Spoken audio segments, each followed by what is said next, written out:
اسمعوني مليح وطفي الضوء إذا تنجم، وخلي صوتي برك هو اللي يوصلك للحكاية، على خاطر اللي صار ماهوش فيلم وماهوش خيال، صار في رمضان اللي فات في سيدي بوسعيد. ياسين شاب تونسي عنده قناة يوتيوب، معروف يدخل للبلايص المهجورة، ديار مسكرة، حكايات قديمة، بلايص الناس تخاف تقرب لها. في رمضان حب يعمل حلقة سبيسيال، قال يلزم حاجة مختلفة، حاجة تخلي العباد ما ترقدش بعد التراويح. اختار دار قديمة في سيدي بوسعيد، في زنقة ضيقة بعيدة على الضوء وقريبة للبحر. الباب متاعها أزرق متقشر والحيطان مهبطينهم الرطوبة. الناس في الجهة تقول اللي الدار هذه تسكرت فجأة من سنين، ومن وقتها ما عاد حد سكنها. نهار التصوير كان قريب للمغرب، السماء بدات تحمار والريح تضرب بين الشراجم وتعمل صوت كيف الآنين.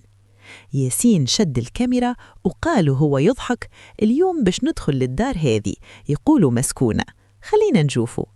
حل الباب وصوته عمل صرير طويل كأنه حد ما تحب الشي تدخل. ادخل.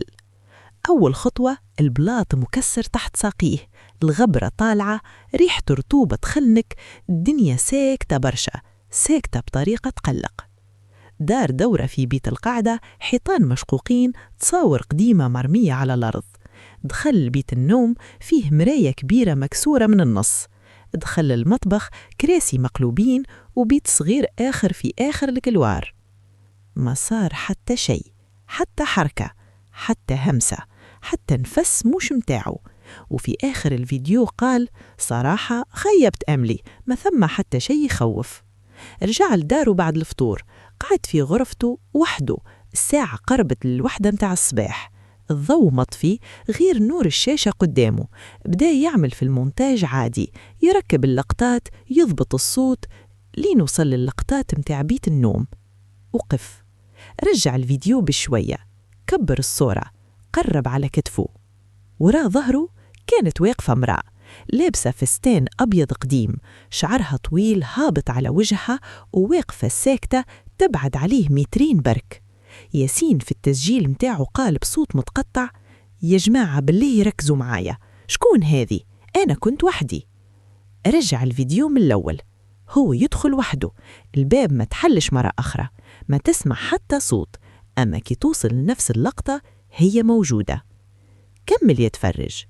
في بيت القعدة وراء ظهره، في المطبخ قريبة للحيط، في الكلوار أقرب شوية، ديما واقفة، ديما ساكتة، ديما نفس الفستان. المشكلة في كل لقطة جديدة تولي أقرب، جرب يمسحها تمسحت، سكر الصورة، عاود حلها، رجعت، قص اللقطة كاملة، الملف في سد، الكمبيوتر تفا وحده. ليلتها مرقتش. غدوة هبط الفيديو كما هو، قال نخلي الناس تحكم. في ساعات الفيديو عمل مشاهدات بارشة، أما الكومنتارات ما كانتش عادية. راك مش وحدك، في الدقيقة 7 قربت لك برشا، هي تتحرك، ركز مليح. ياسين قرر يعمل لايف ليلة 15 رمضان باش يفسر، قال يمكن فما حاجة ما فقش بيها. اللايف بدا عادي، هو قاعد في غرفته، الباب مسكر، الشباك مسكر، الضوء شاعل. قال يا جماعة راهي إشاعات، أنا وحدي في الدار. بعد شوية الكومنتارات تبدلت: وراك ما بدورش، ثم امرأة واقفة وراك. هو يضحك ضحكة مكسورة، قال بالله ما تزيدوش توتروني. أما الكومنتارات تزيد: هي نفس المرأة، شعرها قدام وجهها، راها أقرب من قبيل. وجه ياسين شحب وقال بصوت واطي: استناو. حس بنفس ورقه، شد الكاميرا وبدأ يدورها بشوية، ما كان حد. رجع الكاميرا لوجهه والكومنتارات تولي تصرخ: راها توا وراك، قربت الكتفك، تنفخ في ودنك. وفعلا في اللايف تسمع نفس خفيف موش متاعه. ياسين همس: شكون معايا؟ في اللحظة هذيك الضوء طفى، بقات كان إضاءة الشاشة، وفي الظلمة بين وجه امرأة قريب برشا من الكاميرا، عينيها محلولين ثابتين، وتقرب وتقرب وتقرب.